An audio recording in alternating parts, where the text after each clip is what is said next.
Today we're going to try something a little bit different. We're going to play a musical game with the hopes that it will inspire us to write something that's a little different than what we would have normally thought of. This idea comes from this wonderful young composer named Alma Deutscher, who was a child prodigy as a violinist and a pianist and a composer. And during her concerts, she'll fill a hat with slips of paper with the 12 chromatic note names and then pass it around to the audience. And they'll randomly pick out 4 notes, and she'll have to improvise an entire piece based on those 4 notes. So we're going to pick 4 notes and then write a piece. I've got this 12-sided dice application here, so we're going to roll the dice, and whatever number we get, that'll correspond to one of our note names. So let's go ahead, drum roll, and let's roll that first dice and see what we get. All right, we got an 8, and our 8 is a G. All right, that's our first note. Okay, let's roll it again, see what we get here. Our second note is a G sharp. All right, roll it again.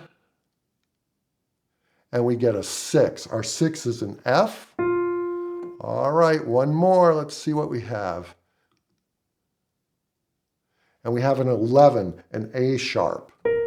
Okay, those are our 4 notes. Now, if you're going to try this, whatever 4 notes you get, that's what you have to use.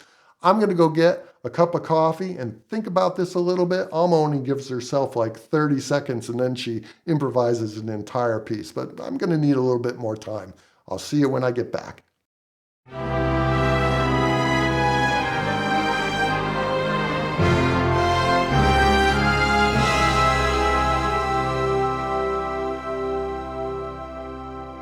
I've taken a little bit of time and thought about our 4 notes. And I have to admit, when I first got these, I was a little bit disappointed. It's not the most interesting grouping of notes, but that's a challenge. Find interest in whatever it is that you get.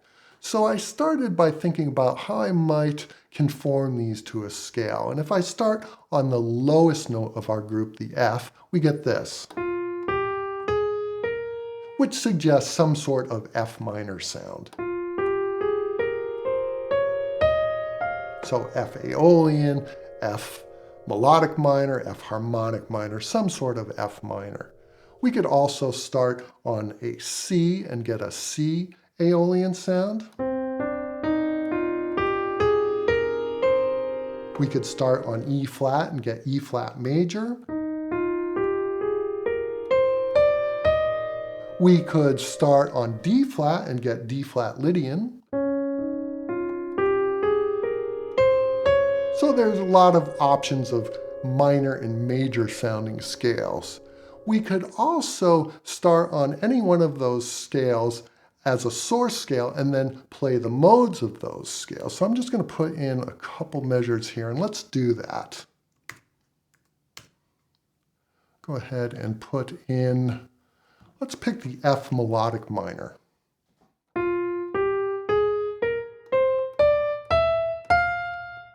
Now, we could take the scale now and pick any one of these notes as a starting note and play these and then get that mode. So if we start on the G, we would get a G Dorian flat 2 scale.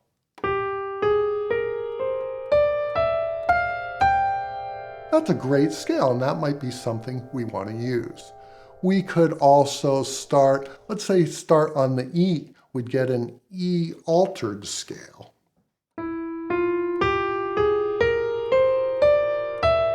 That might be interesting. It would be a little bit more difficult to use. That's pretty exotic sound. That's exciting. We could start on the 5th degree, one of my favorite scales from the F melodic minor is this 5th degree starting point, and we get the C Mixolydian flat 6 scale. I love this scale.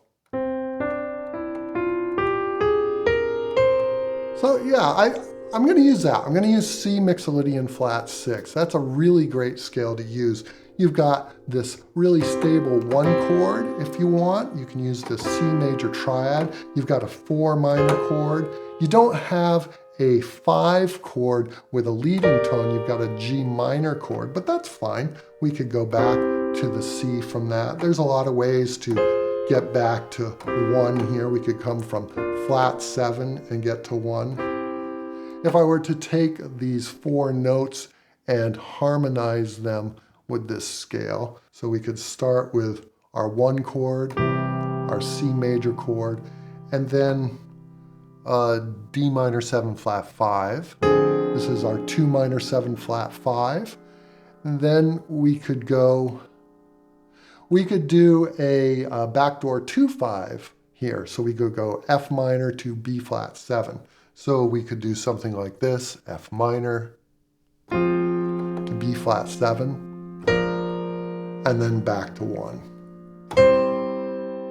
We can have these really nice chord progressions with this scale, and it takes these 4 notes and just changes how they sound together. Let's play that back.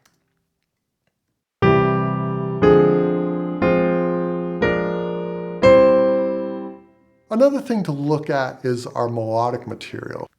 If I look at this shape right here, where we go up a half step, down a minor third, and then up a perfect fourth, I'm going to see if that exists anywhere else in the scale. So the only other half step we have is between this E and F. So let's see if that works.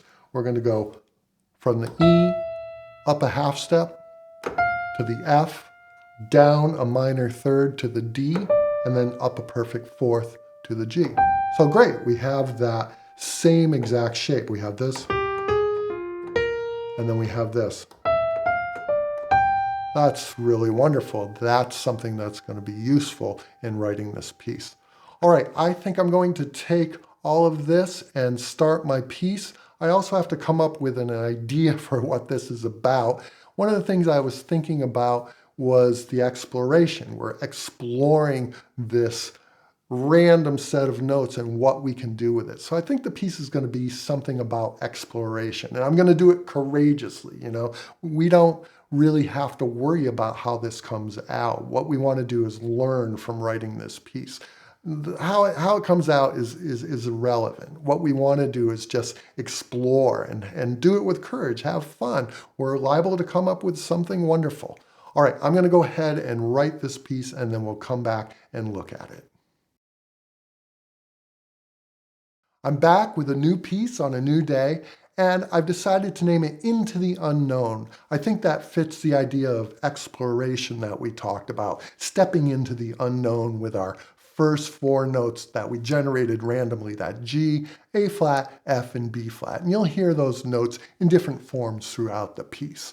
I've decided to write it for solo piano in a nod to Alma. That's how she writes her pieces and improvises them from the 4 notes that the audience members pick from the hat. So I've tried to approach this in a little bit of an improvisational manner where I've played these parts in very slowly. I'm not a piano player, so I cannot play this piece at tempo, but I can play the parts in very slowly and then just modify the lines as I go.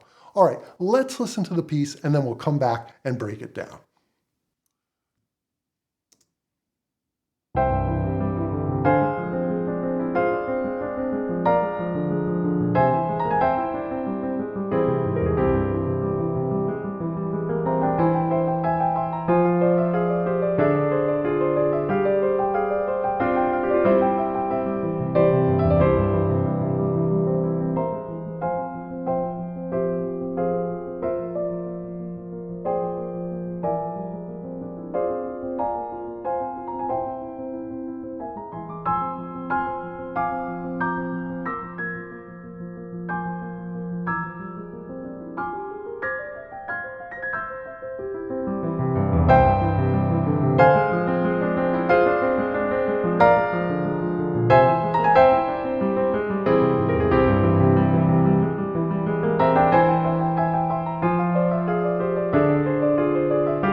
I've got to say that writing this piece in this manner was really exhilarating and fulfilling. Taking four random notes and trying to extend it into an entire piece was kind of like doing a high wire act. And I can imagine for Alma doing this live in front of an audience, it's got to take a lot of courage. So I tried to have courage as I wrote this piece. You can see that in the tempo marking, I marked it boldly. All right, let's look at some of the techniques that I use to write this piece. We start with our four random notes from our dice roll, and I've made them half notes so that they can really be heard. They all sit at the top of these voicings as the melody. And then in the original, we went right back to the one chord, but here I've delayed it for a moment. So we still have those four chords that we worked out when we were talking about how we might harmonize this. We have C major to D minor 7 flat 5 to F minor 6. I added the D into this chord, and then a B flat 7. And this B flat 7 originally led directly back to the one chord, but here I've delayed it just momentarily with this chord. So this chord is a C augmented sound. And in the left hand we have this. So I suppose you could call that a C7 sharp 5 once the B flat's in it, and it's all under a pedal. And then that leads very nicely back to the 1. In the left hand we have these arpeggios throughout, which are just the chords broken into lines. And the reason that I have these arpeggios is to add some excitement and movement to the piece. We talked about this being played boldly, and I thought that having just block chords with this slight flourish here felt too stagnant. Let's hear just this top line without the arpeggios first, and then we'll hear it with the arpeggios.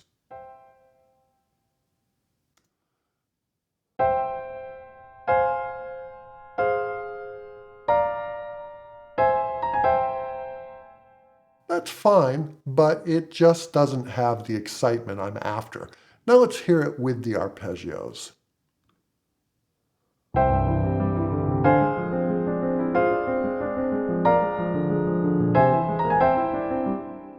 I think that adds quite a bit of movement and interest to this piece.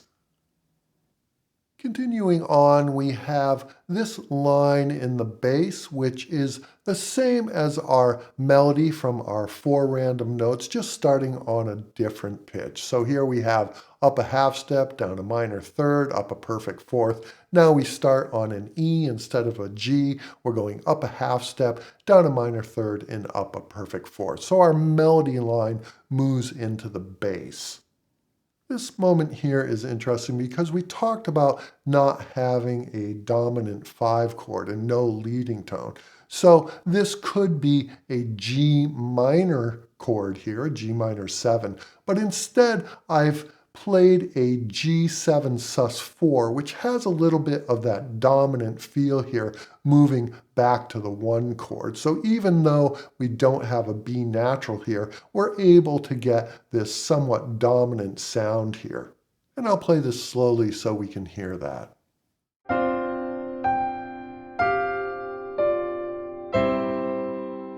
And I know we have a C moving to G in the bass here, but with all of those notes blurred together under the pedal, it sounds like a G7 sus4 moving to our 1 chord, the C major chord. So that's given us just one more way to help tonicize the 1 chord. We also have these pedal markings, and this is for the sustain pedal. This line here means that the pedal is depressed and down, so the notes are sustaining. This notch means to lift the pedal, and then you can see we replace it back down here, so it's sustaining again. And each of these notches correspond to changes in the harmony, so we lift the pedal so that we don't blur all these harmonies together. When we move down to this measure here, you can see that we have a sustain pedal that lasts throughout the entire measure, though the chords are changing here. So we have in the bass, we have this F and C, and then we have these chords. We have an F minor chord going to C major again, and then back to F minor. So we do hear those chords as F minor, C major, F minor. But with that pedal down, we also hear this.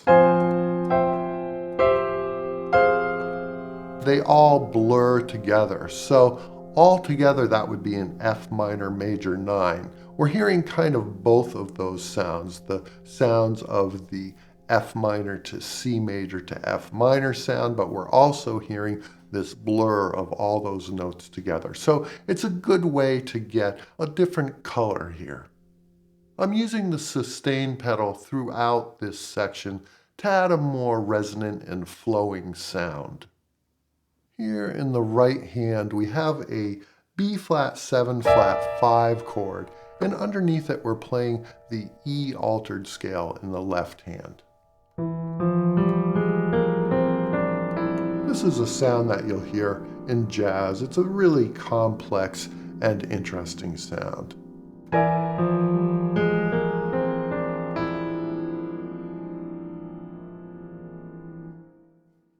In bar 29, I modulate to the key of E flat major. And to get there, I use these 4 bars and the sequence of our first 4 random notes to land on this B flat major chord. B flat major is the flat 7 chord of our C Mixolydian flat 6, and we've been using that quite often to get back to the 1 chord. But here it's acting as a pivot chord. It's also the 5 chord of our E flat major that we're modulating to. You can see that I've got our 4 initial notes now being harmonized in the key of E flat major. And I've used that same idea of finding our shape of up a half step, down a minor third, and up a perfect fourth in E flat major. And here we're starting on the D and getting that shape. So we have our original 4 notes, and then here we have that exact same shape just starting on D. And the chords that I'm using in this 4-bar sequence are something called chromatic mediants, and I should do a whole video just going over how to use those chords. Let's listen back to this transition in the modulation to E flat major, starting back here in measure 17.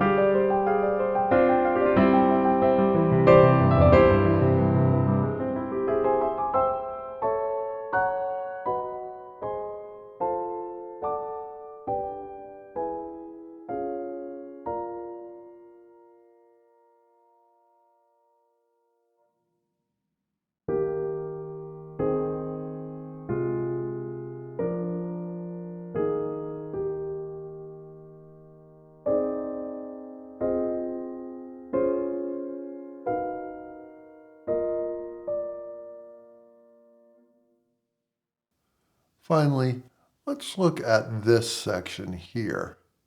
We've returned to C Mixolydian flat 6, and I start right away with our first 4 random notes in the left hand. And then I take that same shape and delay it by 1 beat, playing it in the right hand. And we get this quasi-counterpoint feel here, where I'm thinking more about line against line. I'm thinking horizontally in these lines, not vertically as far as chords go. Though I am thinking about what intervals are playing against each other, I'm not thinking in terms of chords or progressions. And this leads to some very interesting and complex sounds. I'm also playing all of this as staccato notes, so they're very separated and we can hear each note separately. There's no blurring of harmonies here. I break away from the counterpoint feel with these chords in a couple spots, but for the most part, it is this counterpoint sound of line against line. Let's listen to this section.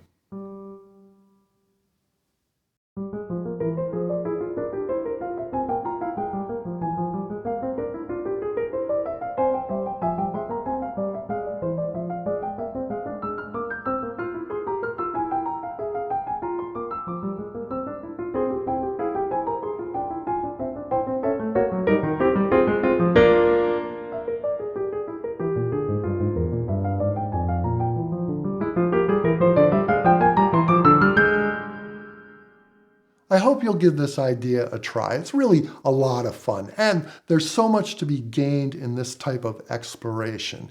You generate your 4 random notes, and no matter what they are, that's what you have to use, and then write an entire piece and try to find the music in those 4 notes.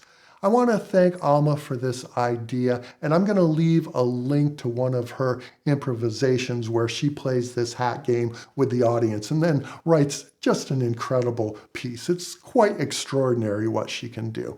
All right, let's listen one more time to Into the Unknown, and I'll see you all next time.